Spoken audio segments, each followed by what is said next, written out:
Hi, welcome to ANR tutorials. ఈరోజు వీడియోలో మనం కెమిస్ట్రీ నుంచి మొదటి చాప్టర్ రసాయన శాస్త్ర అవగాహన అని చెప్పేసి ఒకటి ఉంటుంది. దాంట్లో నుంచి ఖచ్చితంగా ఒక క్వశ్చన్ వస్తుంది. అంటే ఫిజిక్స్లో పదార్థం అని ఒక టాపిక్ ఉంటుంది. ఆ టాపిక్ ఈ రసాయన శాస్త్ర అవగాహనలో మొట్టమొదటగా మనం మూలకాలు, పరమాణువులు ఇవన్నీ తెలుసుకోవాలంటే అసలు పదార్థం అంటే ఏందో తెలుసుకోవాలి. ఘన పదార్థాలు, ద్రవ పదార్థాలు, వాయువులు, వీటి మధ్య అణువుల మధ్య సంబంధము, వీటి గురించి ఎక్కువ క్వశ్చన్స్ అడుగుతూ ఉంటారు. సో ఆ క్వశ్చన్స్ గురించి ఒకసారి మనం చూద్దాం. రైల్వే ఉద్యోగమే లక్ష్యంగా పెట్టుకుని ప్రిపేర్ అవుతున్న విద్యార్థులందరి కోసము ఏఎన్ఆర్ పబ్లికేషన్ నుంచి ఎక్స్ట్రాడినరీ బుక్స్ అందుబాటులో ఉన్నాయి. 2024, 2025, 2026లో జరిగిన రైల్వే పరీక్షలలో అత్యధిక మార్కులు ఈ పుస్తకాల నుండే రావడం జరిగింది. తెలుగు మీడియం వారికి 6 బుక్స్ అందుబాటులో ఉన్నాయి. Maths Telugu, reasoning Telugu, science theory Telugu, science big bang Telugu, GK Telugu, basic science and engineering Telugu. English medium వారికి 3 పుస్తకాలు అందుబాటులో ఉన్నాయి. Maths English, reasoning English, science big bang English.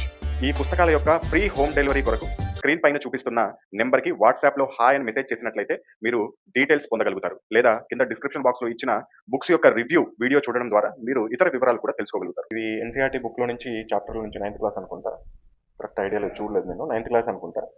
దాంట్లో నుంచి తీసుకున్న క్వశ్చన్స్ ఇవి. 10 క్వశ్చన్స్ వస్తాయి. 10 క్వశ్చన్స్కి మీరు ఎన్ని క్వశ్చన్స్ ఆన్సర్ చేయగలిగారో చూడండి. మినిమం 8 క్వశ్చన్స్ కనుక ఆన్సర్ చేస్తే మీరు ఓకే పర్లేదు ఈ టాపిక్ పైన అవగాహన ఉన్నట్టు. అంతకంటే తక్కువ వస్తే మాత్రం వెంటనే బుక్ ఓపెన్ చేసి ఈ టాపిక్ని చదవాల్సిందే మీరు. So most expected question. ఈ క్వశ్చన్కి రిలేటెడ్గా కూడా సబ్జెక్ట్ చెప్తాను, తక్కువ టైంలో అవ్వగొడతాను. ఈ టాపిక్ గురించి మీరు ఈ సబ్జెక్ట్ నాలెడ్జ్ నేర్చుకుంటే మీరు రేపొద్దున ఒకవేళ ఈ క్వశ్చన్ రాకపోయినా సేమ్ రిలేటెడ్ క్వశ్చన్ వచ్చినా కానీ సబ్జెక్ట్ నాలెడ్జ్తో మీరు కంప్లీట్ చేయొచ్చు. సో ఫస్ట్ క్వశ్చన్ చూద్దాం. వ్యాప్తి, డిఫ్యూజన్ రేటు క్రింది వాటిలో దేనిలో అత్యధికంగా ఉంటుంది? వ్యాప్తి అంటే ఏంటి అసలుకి? సపోజ్కి ఒక పదార్థం ఏదన్నా ఒక సంథింగ్ ఏం తీసుకుందాం, ఒక ఏదైనా ఒక ఘన పదార్థం తీసుకుందాం. సపోజ్కి నీ చేతిలో ఉన్న బుక్, ఆ బుక్ ఈ విధంగా ఉపరితలం పైన నేలపైన పడేసావనుకుందాం. దాని వ్యాప్తి రేటు నువ్వు పడేసిన దగ్గరే ఉంటుంది, అక్కడి నుంచి అటు మూవ్ అవుతుందా? అవ్వదు. ఎందుకు? అది ఘన పదార్థం కాబట్టి దాంట్లో అణువుల చలనం అనేది ఉండదు. సో ఈ బుక్లో అణువులు ఈ విధంగా దగ్గర అతుక్కొని ఒక్కొక్క దానికి ఆకర్షించబడి ఉంటాయి, బాగా దగ్గరికి అతుక్కోబడి ఉంటాయి. కాబట్టి ఆ అణువుల మధ్య సాంద్రత అంటే గ్యాప్ అనేది తక్కువగా ఉంటుంది, వాటి మధ్య ఆకర్షణ బలం ఎక్కువగా ఉంటుంది. ఆ ఘన పదార్థం అలాగే ఉంటుంది. అదే ఒక నేలపైన లిక్విడ్ పోసామనుకోండి, పోసిన దగ్గరే ఉంటుందా? అది కొద్దిగా ఈ విధంగా సైడ్కి ఈ విధంగా పారుతూ ఉంటుంది. ఎందుకు? దాంట్లో అణువుల మధ్య, ద్రవ పదార్థంలో అణువుల మధ్య ఆకర్షణ శక్తి తక్కువగా ఉంటుంది. అదేవిధంగా అవి ఒకే దగ్గర బంధింపబడడానికి శక్తి కూడా తక్కువగా ఉంటుంది. ఆ విధంగా ఉపరితలం పైన నీరు ఇక్కడ పారబోస్తే అది ఈ విధంగా ముందుకు మనకి పారుతుంది. ఎందుకు? అణువుల మధ్య ఆకర్షణ శక్తి తక్కువగా ఉండడం, అదేవిధంగా వాటి యొక్క సాంద్రత కూడా ఎక్కువగా ఉండడం అనేది జరుగుతుంది, తక్కువగా ఉండడం అనేది జరుగుతుంది. నెక్స్ట్ ఒక వాయువు. సపోజ్కి ఎక్కడైనా సరే ఏదైనా ఒక వాయువుని ఏదైనా ఒక హైడ్రోజన్ కానీ లేకపోతే ఇతర కానీ ఒక బాక్స్లో తీసుకొచ్చి దాన్ని ఓపెన్ చేసి పెడితే ఏమవుతుంది? మిగతా 4 రూమ్లకు కూడా స్ప్రెడ్ అవుతుంది. ఉన్న రూమ్లో కాకుండా పక్క రూమ్కి, ఆ పక్క రూమ్కి ఎంత వీలైతే అంత స్ప్రెడ్ అవుతుంది. ఒక వాయువు అన్లిమిటెడ్, అది ఎంతవరకు వెళ్ళగలుగుతుంది అంతవరకు వెళ్తుంది, అణువుల మధ్య గ్యాప్ అయిపోయే వరకు. సో అంటే ఏంది?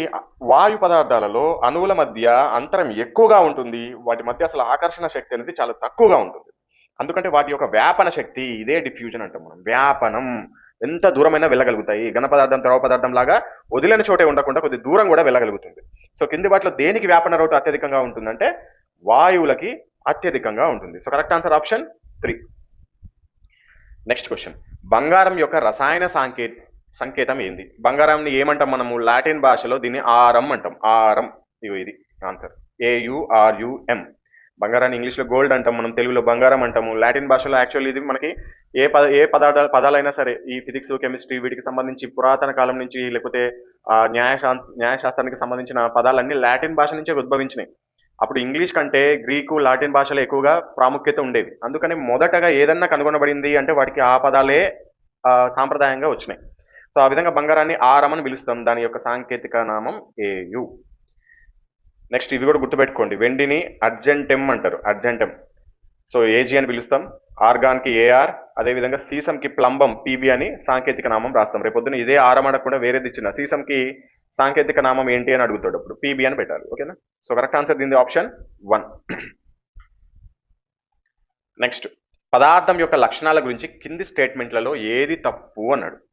సో పదార్థం యొక్క కణాలు స్థిరంగా ఉంటాయంట. ఏదైనా ఒక పదార్థంలో కణాలు స్థిరంగా కదలకుండా అలాగే ఉంటాయా? నేను ఇందాక చెప్పాను మీకు, ద్రవంలో అయితే కొద్దిగా దూరం ప్రయాణిస్తాయి, వాయువులో అయితే ఎంత దూరమైన ప్రయాణిస్తాయి అణువులు, ఘన పదార్థాల్లో వేసిన చోటు నుంచి ఒక్క ఎన్ఎం అంటే నానోమీటర్ కొద్ది దూరం ఏమైనా జరిగే అవకాశం ఉంటుంది, దాని లోపల సంకోచం చెంది. సో కాబట్టి కదలకుండా ఉంటాయనేది ఖచ్చితంగా తప్పే. సో ఇది రాంగ్. సో పదార్థం యొక్క కణాలు చాలా చిన్నవి, అవును, అణువులు, పరమాణువులు, కణాలు అన్ని చిన్నగా ఉంటాయి, అవన్నీ కలిసి ఒక్కొక్కటి కలిసి పెనవేసుకొని పెద్ద పదార్థం అనేది తయారవుతుంది. సో ఇది రైటే. పదార్థం యొక్క కణాలు ఒకదానికొకటి ఆకర్షించుకుంటాయి. నేను చెప్పాను ఇందాక, ఘన పదార్థాలు ఒకదానికి ఒక ఆకర్షణ శక్తి ఎక్కువగా ఉంటుంది, ద్రవాలలో కూడా ఆకర్షణ శక్తి ఉంటుంది కానీ కొద్దిగా తక్కువగా ఉంటుంది, వాయువుల్లో అయితే ఇంకా తక్కువగా ఉంటుంది, బట్ ఆకర్షణ శక్తి ఉంటుంది, ఇది కూడా రైటే. అండ్ ఫోర్త్ది, పదార్థం యొక్క కణాల మధ్య ఖాళీ ప్రదేశం ఉంటుంది. ఎస్, ఖాళీ ప్రదేశం ఉంటుంది, ఎందుకు ఉండదు? ఇప్పుడు మీకు ఇందాక చెప్పుకున్నాం కదా, ఏదైనా ఒకటి ద్రవ పదార్థం కానీ ఘన పదార్థం కానీ వాయు పదార్థం కానీ తీసుకుంటే వాటి యొక్క సాంద్రత బట్టి వాటి మధ్య కణాల మధ్య గ్యాప్ అనేది ఉంటుంది. సో ఇవన్నీ రైటే, first option wrong. So correct answer option 1. ఫోర్త్ది, కింది వాటిలో భౌతిక మార్పు ఏది? భౌతిక మార్పు అంటే ఏదైనా ఒక పదార్థము ఒక స్థితి నుండి ఇంకో స్థితికి మారడాన్నే భౌతిక మార్పు అంటారు. ఒక స్థితి నుండి ఇంకో స్థితి అంటే సపోజ్ ఈ ఘన పదార్థం నుండి ద్రవ పదార్థానికి మారడాన్ని భౌతిక మార్పు అంటాం, లేకపోతే ద్రవం నుండి వాయు పదార్థంగా మారడాన్నే మనం భౌతిక మార్పు అంటాం, లేకపోతే ఘన పదార్థం అనేది వాయు పదార్థంగా మారడాన్నే భౌతిక మార్పు అంటాం. ఆ విధంగా ఏంది, ద్రాక్ష పులియడం అనేది ఫర్మెంటేషన్ అనేది భౌతిక మార్ప లేదు, ఎందుకు? అది ఘన పదార్థం లాగానే ఉంటుంది. మామిడికాయ పండడం అనేది కూడా అది ఘన పదార్థం లాగానే ఉంటుంది. మంచు కరగడం, ఎస్, మంచు అనేది ఏ విధంగా ఉంటుంది? ఘన పదార్థం, అది కరిగిన తర్వాత ఏమవుతుంది? ద్రవం అవుతుంది, దాని యొక్క రూపం మార్చుకుంది. సో కాబట్టి ఇది భౌతిక మార్పు, కంటికి కనిపించే మార్పు, కాబట్టి మంచు కరగడం అనేది కరెక్ట్ ఆన్సర్ ఆప్షన్ 3 అనేది రైట్. పాలు పెరుగుగా మారడం భౌతిక మార్పు ఎలా అవుతుంది? పాలు అనేవి ద్రవ స్థితిలో ఉంటాయి, పెరుగు కూడా ద్రవ స్థితిలో ఉంటుంది, గట్టి ఘనంగా ఉండదు, కాబట్టి ఇది కూడా రాంగ్. సో మంచు కరగడం అనేది భౌతిక మార్పు. So correct answer option 3. 5th question, సమతుల్య రసాయన సమీకరణం కింది ఏ నియమానికి అనుగుణంగా ఉంటుంది? సమతుల్య రసాయన సమీకరణం అంటే ఏంది? సపోజ్ కి ఏదైనా సరే H2+O ఈక్వల్ ఏమవుతుంది? H2O. ఇక్కడ ద్రవ్యరాశి ఎన్ని ఉన్నాయి? ఇక్కడ అణువులు, హైడ్రోజన్ అణువులు 2 ఉన్నాయి, ఇక్కడ కూడా 2 ఉన్నాయి, ఇక్కడ ఆక్సిజన్ అణువులు ఎన్ని ఉన్నాయి? 1 ఉంది, ఇక్కడ కూడా ఎన్ని ఉన్నాయి? ఆక్సిజన్ 1 ఉంది. సో సమతుల్యం అయింది కదా రసాయన సమీకరణం, ఇక్కడ ఎన్ని ఉన్నాయో ఇక్కడ కూడా అంతే ఉంది. సో ఇది ఏ నియమానికి సంబంధించింది? ఈ విధంగా ఒక రసాయన సమీకరణానికి ఎడం వైపు ఉన్న ద్రవ్యరాశి, అణువుల ద్రవ్యరాశి కుడివైపు ఉన్న ద్రవ్యరాశికి సమానం అయితే దాన్ని ద్రవ్యరాశి నిత్యత్వ నియమము అంటారు. సో 5th క్వశ్చన్ కి కరెక్ట్ ఆన్సర్ ఏంటి? ఆప్షన్ 1. సమతుల్య రసాయన సమీకరణం ద్రవ్యరాశి నిత్యత్వ నియమానికి ఈక్వల్ గా ఉంటుంది. నెక్స్ట్ 6th క్వశ్చన్, పరమాణు యొక్క అవిభాజ్యత గురించి మొట్టమొదట చెప్పింది ఎవరు? అవిభాజ్యత అంటే ఏంది? అసలు విడదీయలేము పరమాణువుని అని ఎవరు చెప్పారు? యాక్చువల్లీ పరమాణువును విడదీయలేమా అంటే దాంట్లో అణువులు ఉంటాయి, మళ్ళీ ప్రోటాన్, న్యూట్రాన్, ఎలక్ట్రాన్.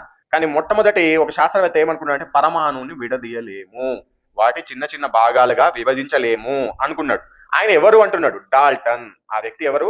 అవిభాజ్యత సిద్ధాంతాన్ని ప్రతిపాదించింది, పరమాణు యొక్క అవిభాజ్యత సిద్ధాంతాన్ని ప్రతిపాదించింది డాల్టన్. సో కరెక్ట్ ఆన్సర్ ఒకటి. తర్వాత శాస్త్రవేత్తలు ఏం చేశారంటే ప్రోటాన్, ఎలక్ట్రాన్, అదేవిధంగా న్యూట్రాన్ వంటి ఉపకణాలు కూడా, పరమాణు లోపల ఉపకణాలు కూడా ఉంటాయి, పరమాణువే కాదు వాటికంటే చిన్నవి కూడా ఉంటాయని కనుక్కోవడం జరిగింది. ప్రతి మూలకం ఒక నిర్దిష్ట పరమాణు ద్రవ్యరాశిని కలిగి ఉంటుంది అని చెప్పేసి ఎవరు అన్నారు అంటే సేమ్ ఆయనే అన్నాడు. ఎవరు? డాల్టన్. ఇందాక ఏం చెప్పుకున్నాము? పరమాణు యొక్క అవిభాజ్యత సిద్ధాంతాన్ని మొట్టమొదట ప్రతిపాదించినది డాల్టన్. అదేవిధంగా పరమాణువులో ప్రతి మూలకం ఒక నిర్దిష్ట పరమాణు ద్రవ్యరాశిని కలిగి ఉంటుంది, అవునా కాదా? ఏదైనా సరే ఒక మూలకం తీసుకోండి, ఆవర్తన పట్టికలు, వాటి యొక్క ద్రవ్యరాశులు వేరువేరుగా ఉంటాయి. సో ఒక నిర్దిష్ట ద్రవ్యరాశిని ఒక్కొక్క మూలకం కలిగి ఉంటుందని చెప్పింది ఎవరు? Dalton. So correct answer option 1. Next 8th, పదార్థం యొక్క స్వభావం గురించి ప్రాథమిక సిద్ధాంతాన్ని అందించిన శాస్త్రవేత్త ఎవరు? పదార్థం యొక్క స్వభావం గురించి ప్రాథమిక సిద్ధాంతాన్ని అందించిన శాస్త్రవేత్త ఎవరు? సేమ్ ఆయనని, మళ్ళీ జాన్ డాల్టన్. అటామిక్ థియరీ అంటాం దీన్నే, పరమాణు సిద్ధాంతము. పదార్థం యొక్క పరమాణు సిద్ధాంతాన్ని ప్రతిపాదించింది ఎవరు? John Dalton. So correct answer option 4. నీటి అణువు ఏంటి ఫార్ములా మనకి? H2O. దీంట్లో హైడ్రోజన్ మరియు ఆక్సిజన్ల ద్రవ్యరాశి నిష్పత్తి ఎంత అన్నాడు. సో నీటి అణువులో హైడ్రోజను మరియు ఆక్సిజన్ యొక్క ద్రవ్యరాశి నిష్పత్తి ఎంత అన్నాడు. హైడ్రోజన్ పరమాణు యొక్క ద్రవ్యరాశి ఎంత? ఇక్కడ ఏమేమి అణువులు ఉన్నాయి చెప్పండి. ఇక్కడ హైడ్రోజన్ ఉంది, ఆక్సిజన్ ఉంది. హైడ్రోజన్ యొక్క ద్రవ్యరాశి ఎంత? 1. ఆక్సిజన్ యొక్క ద్రవ్యరాశి ఎంత? 8. సో వీటి యొక్క నిష్పత్తి ఎంత? ద్రవ్యరాశుల నిష్పత్తి 1:8. ఎక్కడ ఉంది? ఇక్కడ ఉంది. సో కరెక్ట్ ఆన్సర్ ఎంత? ఆప్షన్ 2 అనేది రైట్ ఆన్సర్ అవుతుంది. నెక్స్ట్, అమ్మోనియా NH3 లో నైట్రోజన్ మరియు హైడ్రోజన్లు ఎల్లప్పుడూ ఏ ద్రవ్యరాశి నిష్పత్తిలో ఉంటాయి? NH3లో ఎన్ని అణువులు ఉన్నాయి? నైట్రోజన్ 1 ఉంది, హైడ్రోజన్ ఉంది. నైట్రోజన్ యొక్క ద్రవ్యరాశి ఎంత? 14. ఇందాకే చెప్పుకున్నాం. హైడ్రోజన్ యొక్క ద్రవ్యరాశి ఎంత మనకి చెప్పుకున్నది? హైడ్రోజన్ మామూలుగా ఎన్ని అణువులు ఉన్నాయి ఇక్కడ మనకి? హైడ్రోజన్ యొక్క ద్రవ్యరాశి ఎంత? 1. కానీ ఎన్ని ఉన్నాయి మొత్తం 3 ఉన్నాయి, 1 into 3. సో ఎంత అవుతుంది మనకి 14:3 అవుతుంది. 14:3 ఎక్కడుంది, ఇక్కడ ఉంది. సో కరెక్ట్ ఆన్సర్ ఏమవుతుంది, ఆప్షన్ 3 అనేది రైట్ ఆన్సర్ అవుతుంది. సారీ ఇందాక సారీ రైట్. ఇక్కడ హైడ్రోజన్ ఎన్ని ఉంది, పరమాణు ద్రవ్యరాశి 1, కానీ ఎన్ని ఉన్నాయి హైడ్రోజన్ అణువులు 2 ఉన్నాయి. సో 1 into 2 ఎంత 2. ఆక్సిజన్ది 8 కాదు 16 ద్రవ్యరాశి. సో ఇప్పుడు 2 8 16. సో కాబట్టి ఆన్సర్ 1:8 అవుతుంది. 1:8 అనేది కరెక్టే, నేను పొరపడ్డాను. హైడ్రోజన్ది ద్రవ్యరాశి 1, కానీ 2 అణువులు ఉన్నాయి కాబట్టి 1 into 2 2 అవుతుంది. ఆక్సిజన్ది 16 ద్రవ్యరాశి అవుతుంది. ఈ 2:16 అంటే 2 8 16, 1:8 అనేది ఆన్సర్ అవుతుంది. సో కరెక్ట్ ఆన్సర్ దానిదేమో 1:8, దీనిదేమో ఎంత వచ్చింది 14:3. సో మీకు 10కి ఎన్ని మార్కులు వచ్చాయి కింద కమెంట్ సెక్షన్లో తెలియజేయండి.